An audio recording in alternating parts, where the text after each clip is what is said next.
Right. Jag börjar med en liten intro, Kajsa. Hello everyone and welcome to A Good Community. Today we are meeting Thomas Sjölin, who's the CEO of Asendia in the Nordics and the Benelux. Welcome to A Good Community, Thomas. Thank you. I thought we should kick off this with a quite tricky question though. How would you see that the future of deliveries would look like? Well, that's a tricky one.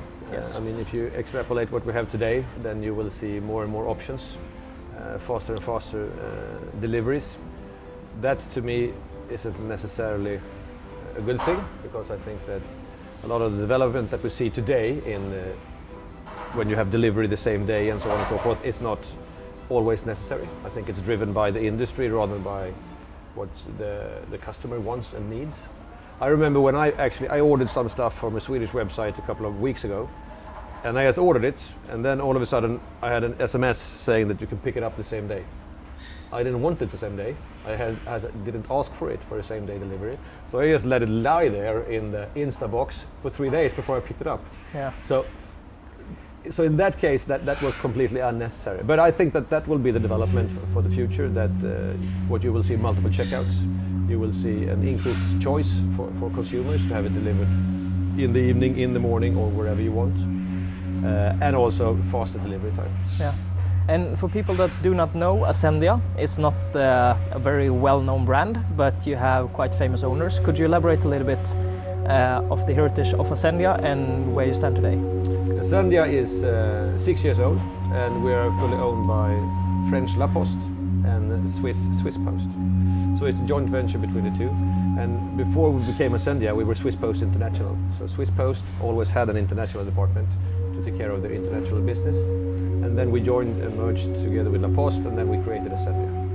And you are 1,000 people roughly? Roughly. Handling, I did some research.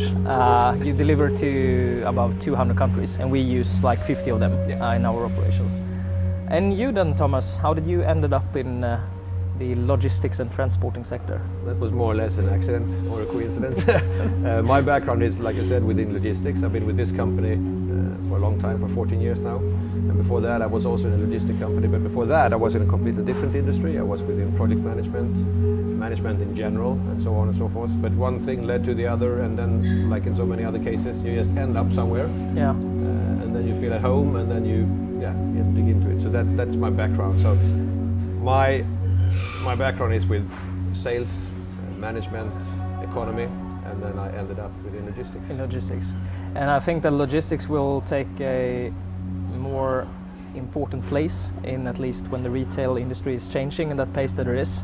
How do you see that Asendia will fit into that with a sustainability approach and all the work that they are doing in terms of sustainability?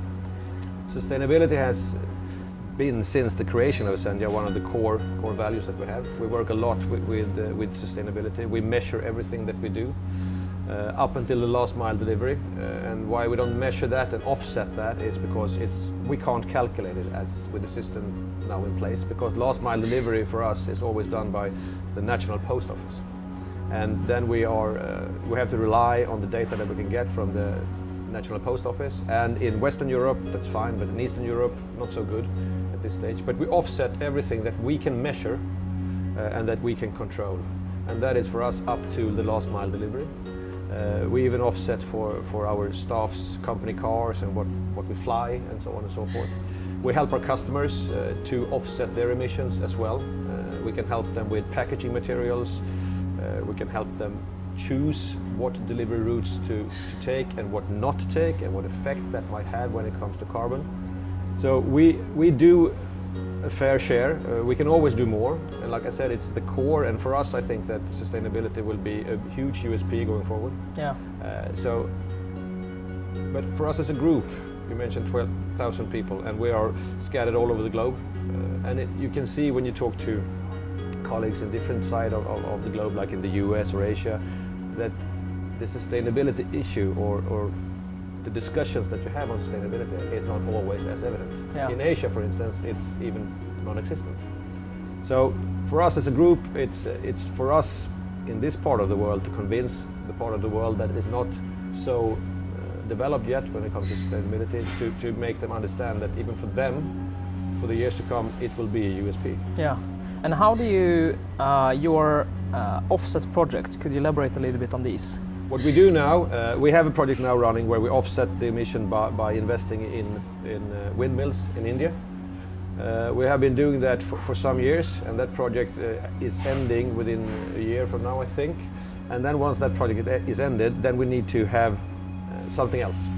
And now there are discussions and projects going on what to do as the next phase, because we will always offset what we do, and we will just increase in doing that. So we need to have new projects, but we have a lot of options on the table, but that is governed by head office, and I'm not so in on exactly what kind of projects that is. Yeah, so something will come eventually. Yes, for sure.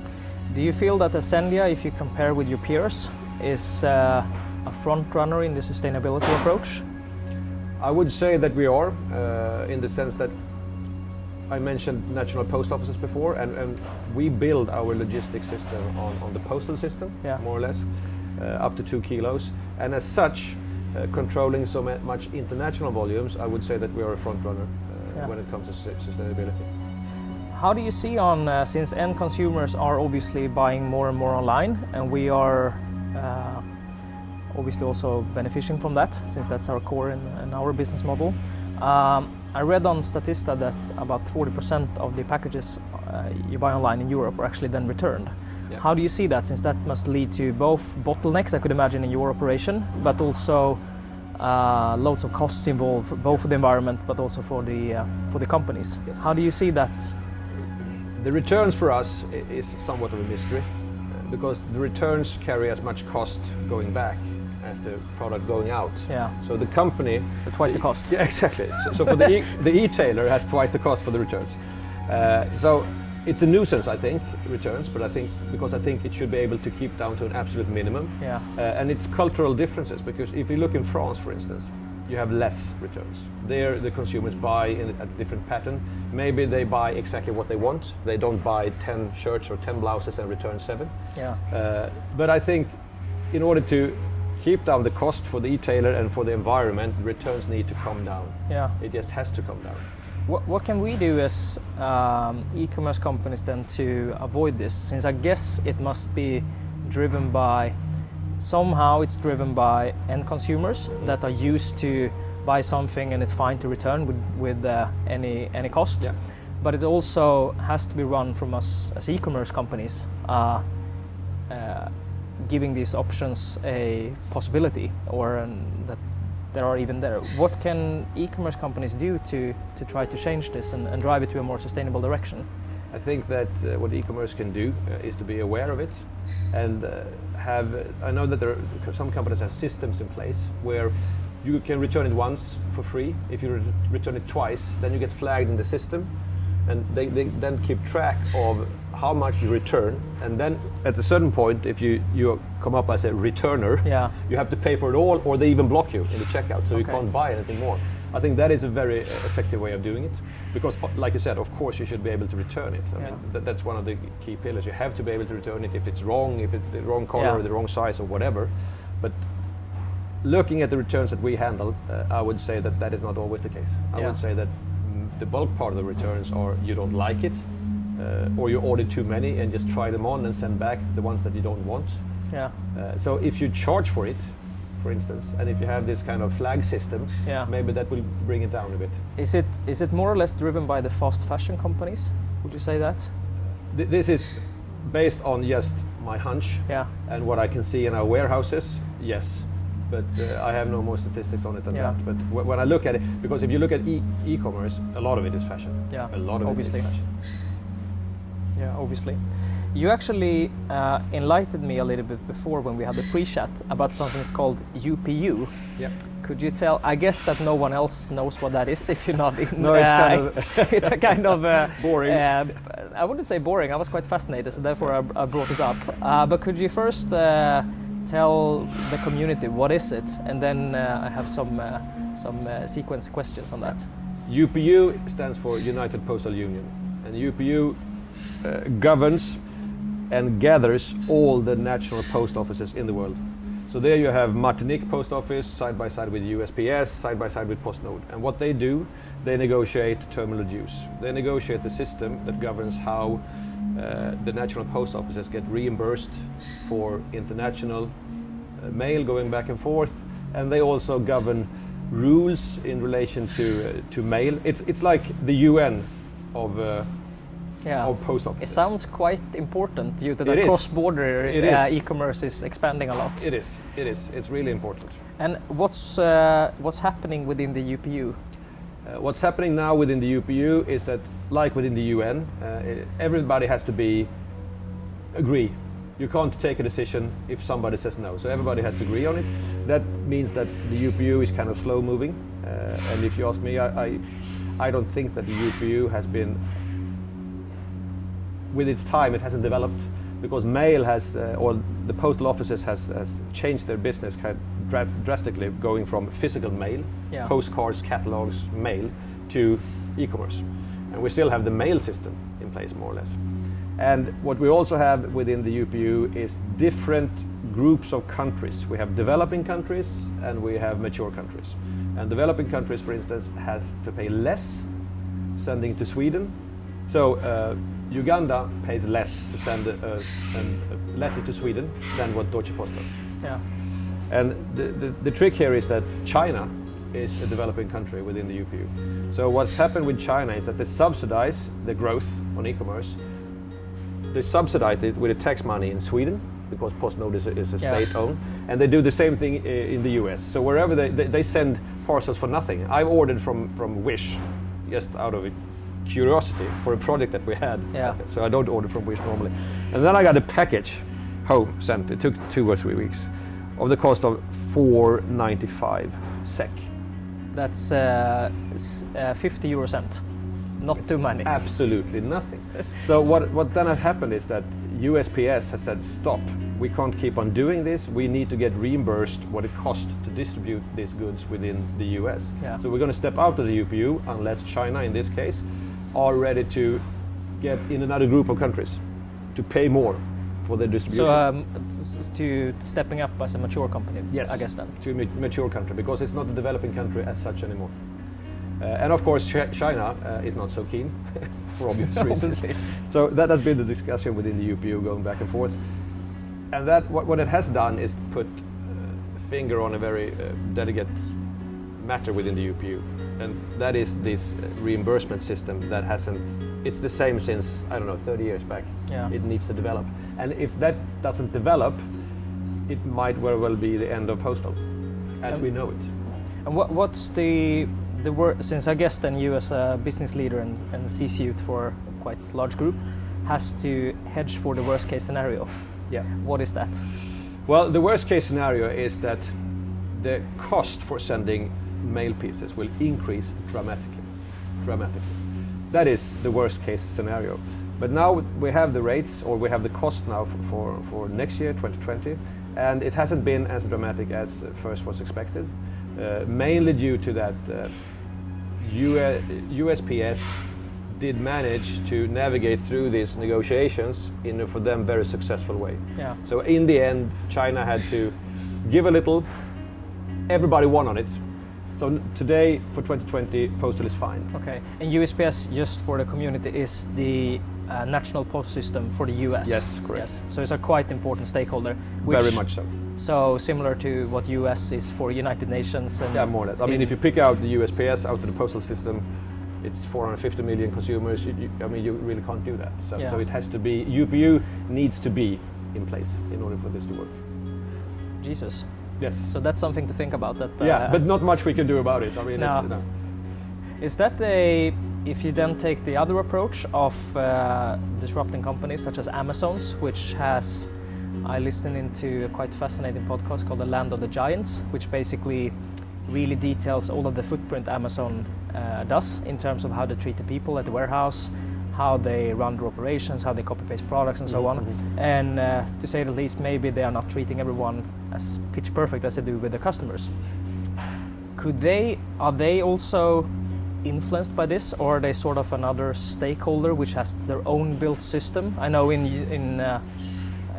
like United Kingdom, Germany, where they operate aside from the US, how would that affect them? And well, I'm no specialist on Amazon, and I know that in our system we have a lot of Amazon goods, but that doesn't say much because every system has a lot of Amazon goods, given the size of the company.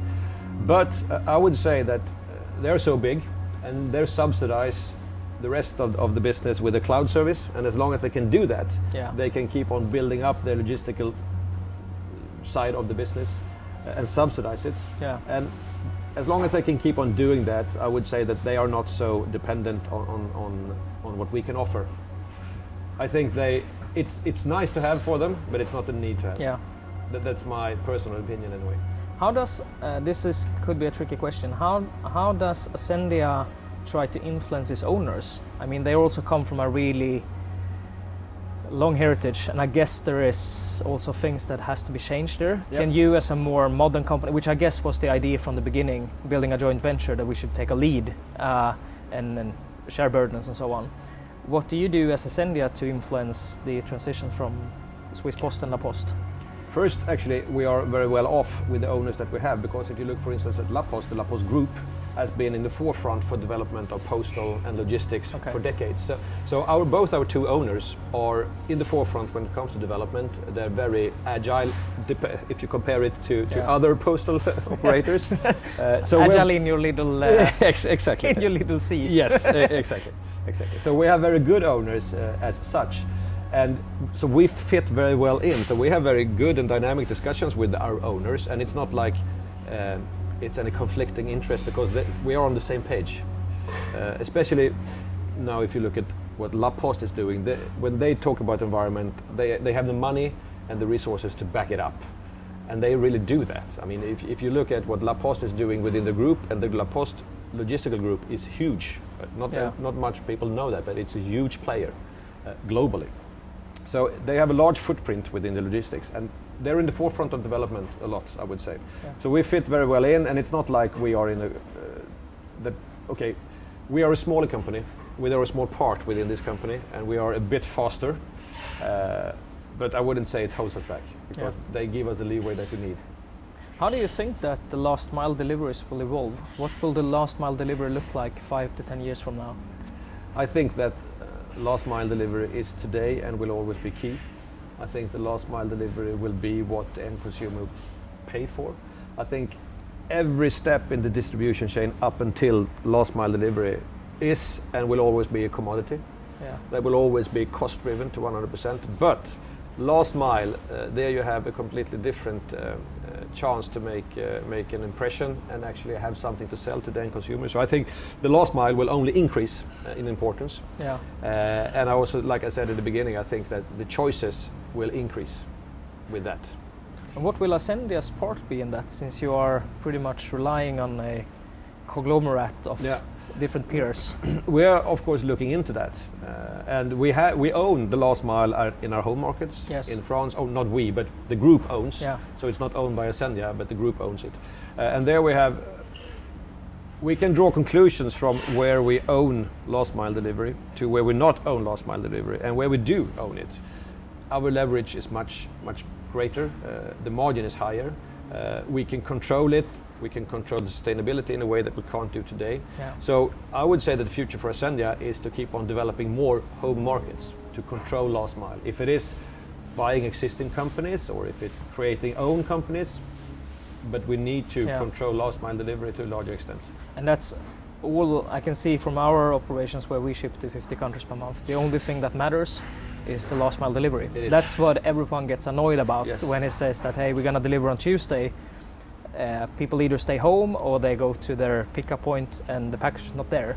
Then they get furious and you have a ticket rolling. So the last mile is quite important, and the rest is, as you say, as a commodity thing, even though quite advanced. Advanced, but still, you don't pay extra for it, but you pay extra for the last mile delivery. So it's that. What can end consumers do? I mean, transport sector will obviously grow over time. I've seen estimates that it's gonna grow, hopefully not as much as flying will do over the coming 30 years, but it will be a growing sector due to that we are changing how we buy and how we communicate and so on and so forth. What part can end consumers do to be a sustainable player in all of these? I think, like the end consumer needs to be aware and cautious when shopping online. I think, for instance, like I talked about Wish. I have nothing against Wish, but I don't shop at Wish because I think it's mainly not so good products to a very low price, and I don't think that they pay their way through the sustainability angle of it all. So I think that consumers could, for instance, stop shopping cheap stuff from the other side of the world and perhaps shop it more locally, pay more for it, but know then that, okay, I buy this product and the producer has paid their sustainability taxes and are socially responsible employer and so on and so forth. So I think that what has to come to an end is this constant chase for the lowest price. Yeah, and I think the consumers, I'm not sure if you saw that, but before we are doing something called the Green November now, all across November.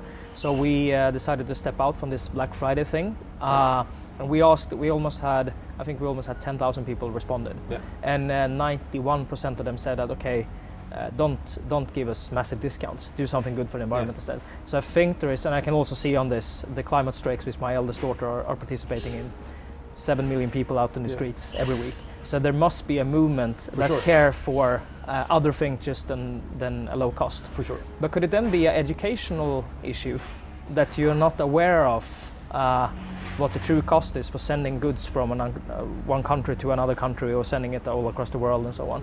Is that the answer to that tricky question, or?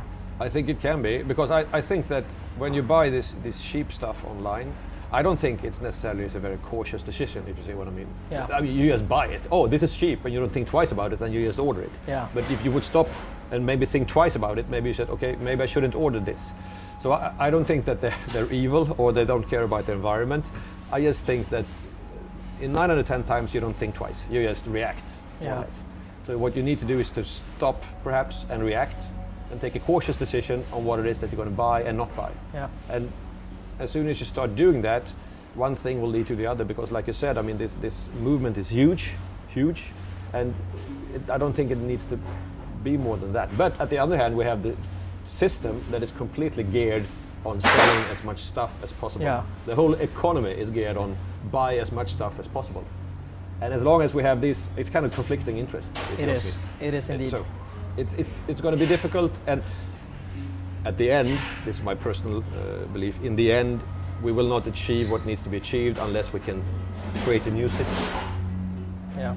I have one final question for you, Thomas. Who do you think that we should feature in a good community? Obvious, but you will not get her. Greta Thunberg. No, I guess that are low chances. Anyone else? It's a little bit more. That I need to think about. I don't know. Good answer. If you would have prepped me before, I would have had a very we don't very do good that. answer. No, we don't do that. All right, Thomas. Thank you very much for being part of a good community. Thank you. And thank you very much for listening in. See you soon. Bye bye. Superbra. Tack som fan, Thomas. Tack själv.